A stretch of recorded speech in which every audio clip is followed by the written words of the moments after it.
In the heart of Alabama, 1839, stood the Rowland Plantation, a place where the sun burned the skin and the screams of the slaves faded into the cotton fields. Among the slaves was a young woman named Clara, barely 20, yet already carrying the look of someone who had lived 100 years of pain. She was known for her calmness. She never raised her voice, never argued. Her silence made others uncomfortable, because behind those quiet eyes lived something that refused to die. Clara had been born on that same plantation. Her mother, Annie, was a strong woman, until one night, the master, William Rowland, decided her strength was an insult. When she resisted him, he had her beaten and hanged in front of everyone as an example. Clara was 12. She never cried that night. She just watched and remembered. That was the night she decided, one day he'll pay, and so will everyone who stood by and watched. Years passed. Clara learned the rhythms of the plantation, when the overseer changed shifts, when the master drank too much, when the lady of the house cried alone in her room. She learned people, their patterns, their weaknesses, their fears. She became invisible by choice, moving silently, speaking little, listening to everything. By the time she was 20, the master's wife, Margaret Rowland, had begun to notice her. Clara's beauty was impossible to ignore now. Her hair shone like wet night, and her eyes, cold amber, made even the bravest men hesitate before speaking. One summer afternoon, Margaret called her to the main house. "You're different, aren't you?" she said, studying her. "No, ma'am," Clara replied softly, just obedient. But inside, Clara was watching, the expensive perfume, the trembling hands, the untouched letters on the desk. Margaret's husband hadn't been faithful for years. Clara knew. Everyone knew. That night, William Rowland came home drunk. He entered Margaret's room, shouting. From outside, Clara heard everything. The insults, the smashing of glass, Margaret's sobs. When it was over, Clara entered quietly to clean. Margaret sat on the floor, broken mirror in her hand, blood on her arm. Clara bent down beside her and whispered, "A man who hurts his wife will hurt everyone. But some wounds never stay unpunished." Margaret looked up, confused, but in Clara's eyes there was a calm promise. That night was the beginning of the end. A few days later, the master began calling Clara to his study, first to pour him wine, then to read the Bible aloud. He said her voice was soothing, but everyone knew what that meant. One night, Margaret caught him touching Clara's hand. There was silence, a silence so deep it felt like the air stopped moving. Then Margaret screamed. She slapped Clara, cursed her, threw the Bible to the floor. But Clara didn't respond. She just stood there, her face still, her eyes locked on Margaret's. "I didn't take him, ma'am," she whispered. "He was already yours to lose." Those words haunted Margaret for weeks. Meanwhile, William's obsession grew. He'd find reasons to summon Clara every night, drunk and trembling. When she resisted, he became violent. One evening, after he struck her, she looked him in the eye and said quietly, "You'll die with your throat open, and your wife will be holding the knife." He laughed. But in the back of his mind, something cold settled, because Clara's words didn't sound like anger. They sounded like prophecy. By midwinter, strange things began happening. Margaret's favorite dog was found dead, throat slit. The housekeeper fell ill after drinking from a cup meant for Clara. And one morning, the overseer's shed caught fire with him still inside. Everyone whispered Clara's name. Margaret became paranoid. She stopped sleeping. She locked her bedroom door every night and kept a knife under her pillow. Then one night, the same night, thunder shook the fields. She heard William shouting downstairs. Clara's voice answered him, calm as always. Margaret rushed down with the knife still in her hand. She saw William grabbing Clara by the arm, shouting about betrayal, about punishment. And Clara, standing perfectly still, whispered something in his ear. He froze. His face turned white. Then he lunged at her. Margaret screamed and ran forward. And in that chaos, the knife in her hand found its way into William's neck. He fell instantly. The blood spread across the floorboards. Margaret dropped the knife, trembling. Clara looked at her and said softly, "It's done. You've set him free." Margaret realized what had happened. She had been led into it. Every moment, every word, every silence had been planned. Clara had made her the instrument of revenge. By morning, the sheriff arrived. Margaret was taken away for her husband's murder, and Clara, calm as ever, watched the carriage disappear down the dusty road. She turned to the empty house and whispered, "One family down." Then she walked away, toward the next plantation, where her mother had once been sold before returning to Rowland's land. After leaving the Rowland plantation, Clara moved silently through the Alabama backroads, her shadow stretching long under the moonlight. She carried no weapons, only the lessons of cruelty she had witnessed and endured. Every step she took was deliberate. Every look she gave could unravel a man's mind. She had learned that fear and desire were the same coin, and she would use it until the world obeyed her. Her next destination was the Whitmore estate, a sprawling property known for its wealth and arrogance. The Whitmores prided themselves on their perfect household, a family untouched by the chaos of the South, their servants too afraid to breathe wrong. Clara saw the pride as fragile. It was already broken beneath the surface, waiting for a single crack. She arrived as a new handmaid, introduced quietly by a traveling trader who didn't know what he was delivering. Clara bowed her head politely, curtsied when required, and said nothing about her past. The Whitmores welcomed her immediately. The mistress of the house, Lydia Whitmore, admired her obedience. The master, Edward Whitmore, noticed her beauty and the calm in her eyes. From the first night, Clara observed. She watched the tension between Edward and Lydia, married for appearances, but both secretly involved in affairs that could ruin them if discovered. She noted the servants who whispered behind doors and the children who were left mostly ignored. She learned every schedule, every fear, every desire. Clara knew exactly where to start. It was subtle at first. She left small gifts for Lydia, a hand-sewn handkerchief, a flower on her pillow, but always placed in a way that made Lydia feel watched. A perfume on the pillow, a hair strand on the dress. Small, almost innocent, yet enough to make Lydia uneasy. Edward noticed it too. He began seeking Clara's attention, praising her obedience, touching her shoulder, accidentally, as she served meals. Clara did not resist. She merely allowed the desire to grow in him, fanning the flames with a smile that never reached her eyes. Then she whispered secrets she could never know. She spoke of affairs and hidden debts, secrets that no one could have told her. Edward grew paranoid. Lydia grew paranoid. And Clara? She stood apart, calm as always, letting the family unravel on its own. One evening, she prepared dinner for the family. Edward sat too close. He whispered promises he didn't intend to keep, trying to convince Clara that she could have it all. Clara tilted her head, her voice soft. A man who lies to his wife will lie to everyone, and some lies demand payment.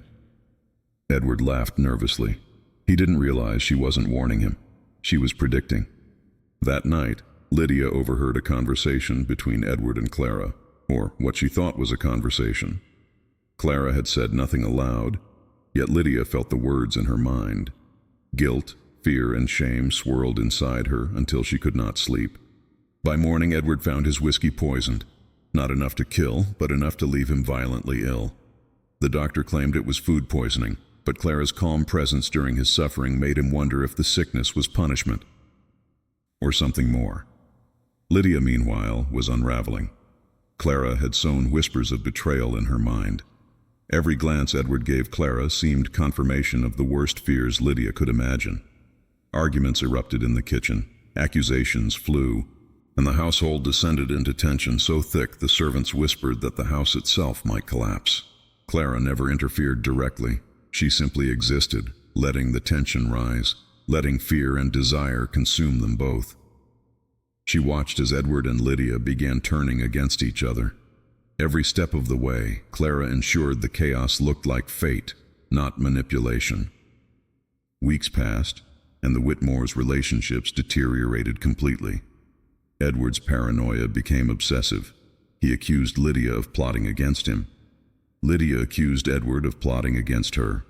Clara's presence was the invisible hand, orchestrating the unraveling. Finally, the breaking point arrived. Edward returned home one night to find Lydia in the study with a dagger in her hand, trembling, and the children asleep upstairs, oblivious. He lunged at her in anger, and in the scuffle, the dagger plunged into his chest. Lydia screamed. Clara stepped forward, calm and composed, touching Edward's shoulder lightly. He looked into her eyes and understood. It was too late. The chaos had been seeded and harvested by the one who had watched silently all along. Edward died in the study. Lydia, broken and insane with guilt, was committed to a distant asylum by relatives. The Whitmore estate fell into ruin, its servants scattered, its wealth squandered, its pride destroyed. Clara walked away again, her work complete. She did not celebrate, she did not gloat. She had learned long ago that revenge was not about satisfaction, it was about balance. She whispered to herself as she left the crumbling estate. 2 families down, 1 more to go. The roads ahead were long, and the sun rose pale in the sky, as if wary of what was coming. Clara moved. With purpose, invisible yet unforgettable, leaving whispers of fear and ruin in her wake.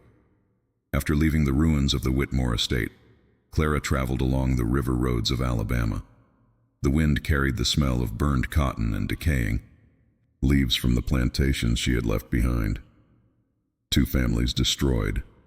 1 remained, and Clara knew exactly where to find them. The Harringtons, a wealthy family living near the outskirts of Montgomery, were infamous for their cruelty toward their slaves. Their children had grown spoiled, arrogant, and cruel, learning early that wealth allowed them to harm without consequence. Clara had heard the stories from traveling traders and old plantation hands, tales of whippings, hunger, and whispered threats. She knew the time had come for the Harringtons to pay for their sins. Clara arrived at their estate under the guise of a servant seeking work. She bowed her head politely as the mistress, Beatrice Harrington, sized her up with curiosity. The master, Charles Harrington, barely noticed her at first. Clara allowed herself to be invisible, just as she had always done. She watched everything. The way Charles rose in anger over small mistakes, how Beatrice coddled their spoiled children, and how their servants flinched at every word. Her plan was simple: fear, desire, and manipulation, the same tools that had destroyed the previous families. But this time, the stakes were higher. The Harringtons' cruelty was notorious, and their pride unshakable. Clara would need to be more careful. Days passed. Clara worked silently, observing patterns, learning schedules. At night, she would sit by the fire in the kitchen, speaking softly to herself about justice and balance. The children began to notice her, a quiet, watchful presence that seemed to know everything. One boy, curious and arrogant, asked, "Why do you always watch us?" Clara looked up, her amber eyes meeting his. She smiled faintly. "Because those who do not watch learn too late that the world is not kind." The boy shivered, though. He did not know why. By the end of the first week, Clara had identified the cracks in the Harrington household. Charles Harrington had a weakness for alcohol and lies. Beatrice Harrington had her own secrets of envy and betrayal, and the children were capable of cruelty that mirrored their parents. Clara's patience was the key.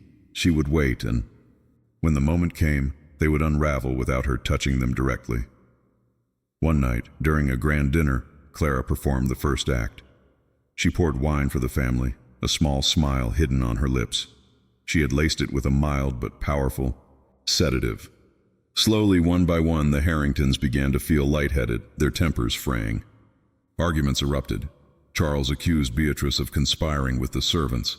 Beatrice accused Charles of plotting against their children, and the children screamed accusations at each other. Clara remained silent, a calm center amid the storm she had created. Her presence was like a knife hidden in plain sight, invisible, yet sharp enough to cut the household into pieces. By midnight, the house was in chaos. Furniture overturned, broken dishes scattered, shouting echoing through the halls. Clara moved quietly to the master's study, where Charles had retreated in a drunken stupor. She whispered into his ear words of truth he had been too blind to see. All your cruelty, all your pride, it ends tonight. You built a house on suffering, and now it collapses around you. Charles froze. His arrogance faltered, replaced by terror. Beatrice, searching for him, stumbled upon the study. In the dim candlelight, she saw Clara standing over Charles, calm, unstoppable. The children watched from the shadows, fear etched on their young faces. The final act was swift. In a single night, the Harrington family was broken. Charles suffered a fatal heart attack, brought on by fear and the poison in his veins.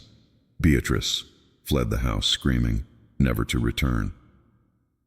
The children were sent away to relatives who reported them as traumatized and changed forever.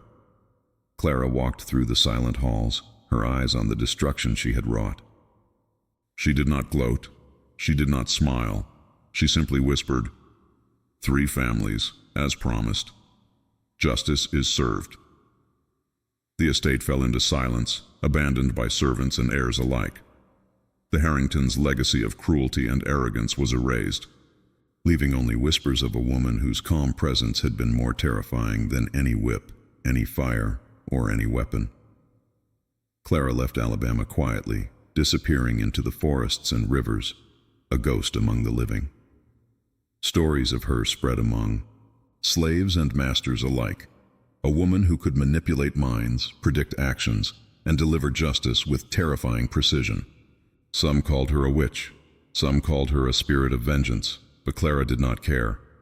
She had fulfilled her promise, and now she walked free, a shadow in a land built on cruelty.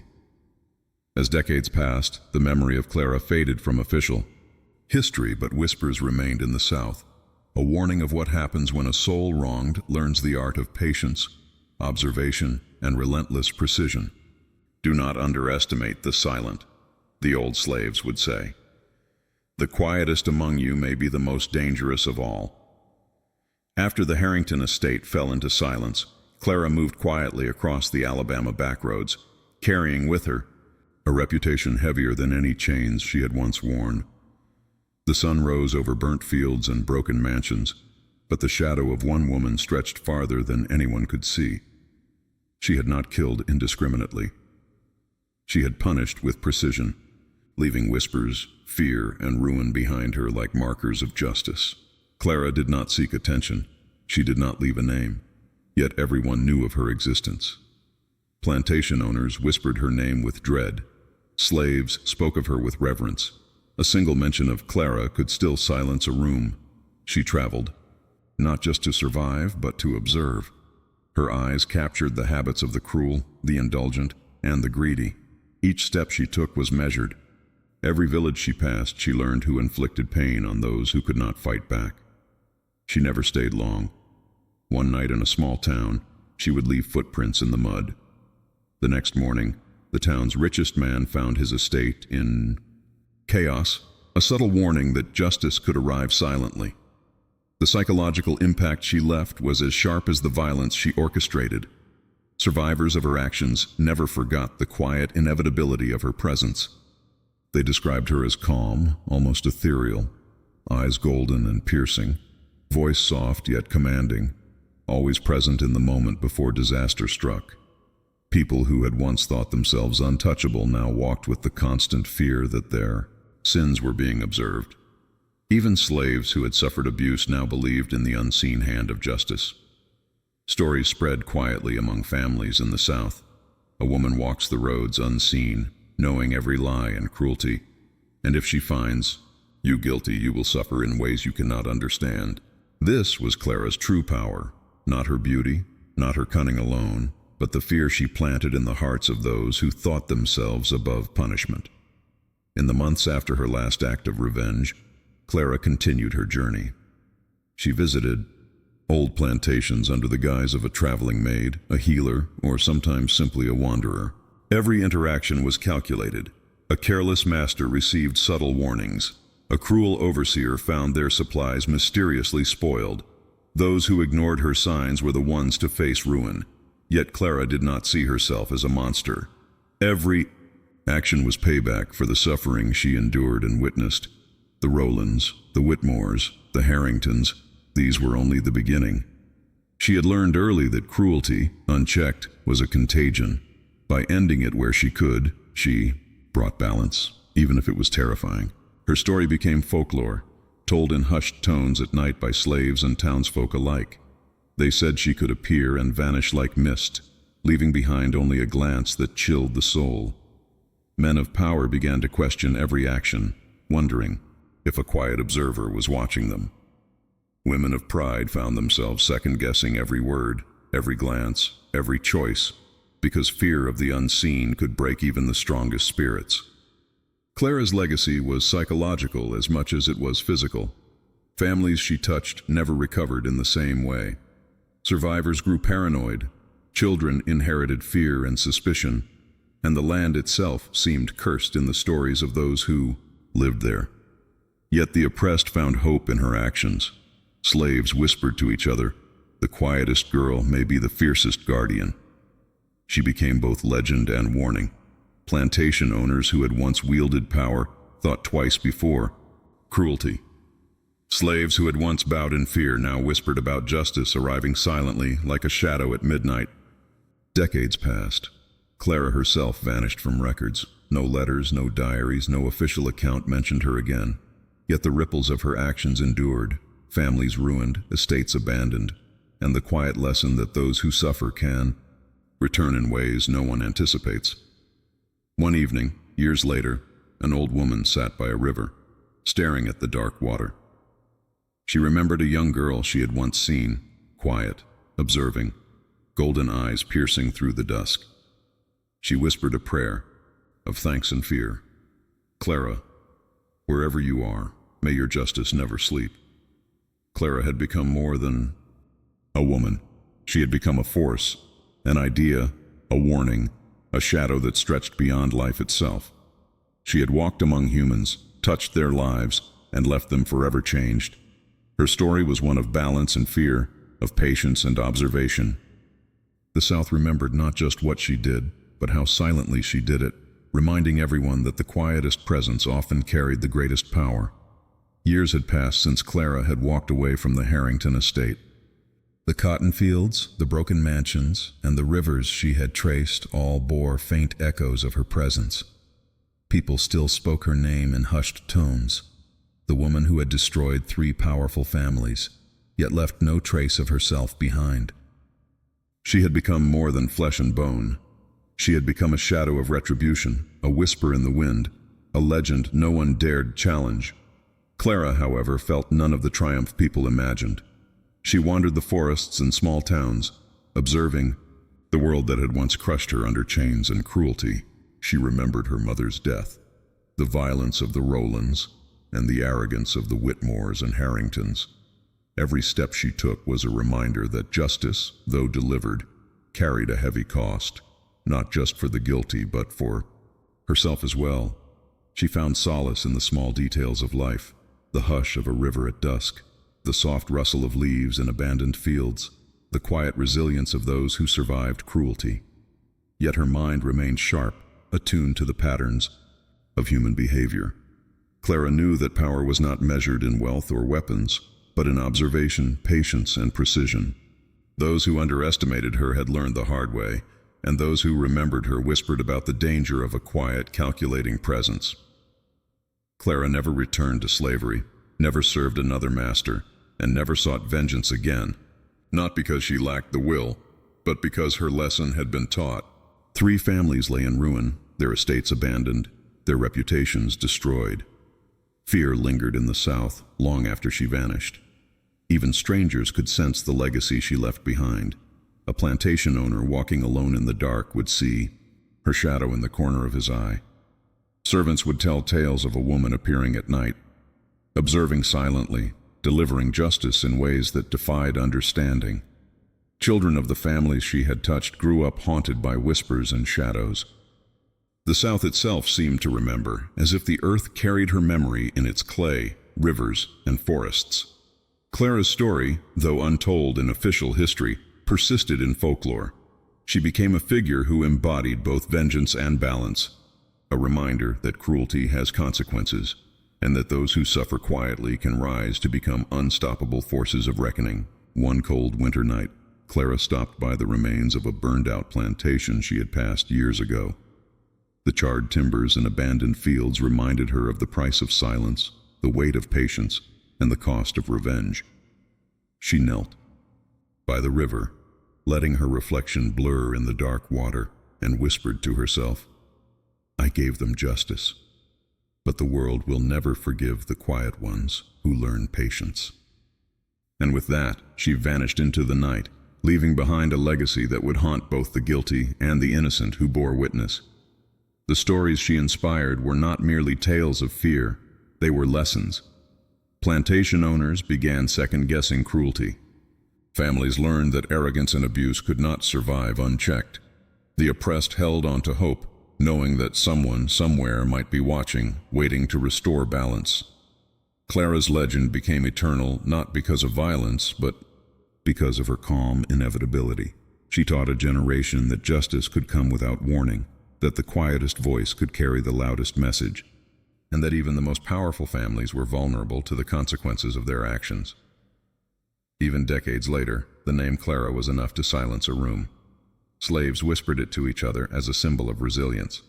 Townsfolk spoke of her in awe and fear. And somewhere beyond the reach of memory and time, Clara walked, unseen but always present, the shadow of justice that no one could escape. In the end, she was not just a woman, she was a force of nature, a reminder that the oppressed could rise, that the cruel could fall, and that silence, patience, and cunning could be more terrifying than any whip or chain.